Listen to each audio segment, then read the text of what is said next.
Sinan intro सलाम अलैकुम। आज हम असलाम की असर रूहानी, अखलाकी, समाजिया और तालीमी ताकत के बारे में बात करेंगे जो आपकी जिंदगी को मुकम्मल तौर पर बदल सकती है। सीन 2 रूहानी ताकत। असलाम की रूहानी ताकत हमें अल्लाह ताला से करीब करती है। नमाज, रोजा, ज़कवा और हज हमारे दिलों को सुकूना और अत्मीनान अता करते हैं। ये इबादत हमें अल्लाह की याद दिलाती हैं और हमें अस्केर हिम्मतों से फैज़याब होने का मौके फराहम करती हैं। सीन 3 अखलाकी ताकत। अस्लाम की बुनियादी तालीमात हया खिलाकी अक़दार पर मबनी है। अमानतदारी, सच्चाई, इंसाफ और रहमदिली हासूल हैं जम पर हमें अमल करने की तलकीन की गई है।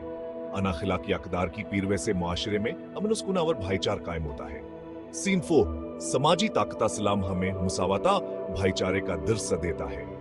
हर मुसलमान दूसरे मुसलमान का भाई है, चाहे वो किसी भी नस्ल, रंगिया इलाके से ताल्लुक रखता हो। यह भाईचार हमें एक दूसरे की मदद करने और माशरे में इंसाफ कायम करने की तरगीब देता है। सीन 5 तालीमी ताकत अस्लाम के हुसूल पर बदजूर देता है। कुरान मजीद और अहादीस में इल्मी की फजीलता और अहमियत बार बार बयान की गई है। इल्म हमें दुनिया और आखिरत में कामयाबी की राह पर गामजन करता है। सीन 6 माशी ताकत अस्लाम माशी अंसाफा और मनसफान तकसीम दौलत की तालीम देता है। ज़कवा और सदकात की अदा एगे से माशरे में गरबत का खात्मा होता है और सबको इकसा मौके मीसर आते हैं।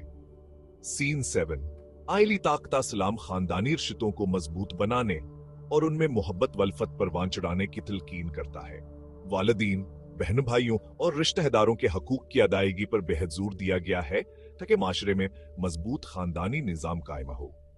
Scene 8 conclusion. यह तमाम पहलू इस्लाम के असजाम ताकत का मज़हर है जो हमारी आनफ, रादिया व अज्तमाई जिंदगियों में एक मुस्बत तब्दीली लाने का बायस बनती है। इस्लाम की इन तालीमात पर अमल करके हम दुनिया व आखिरत में कामयाबी हासिल कर सकते हैं।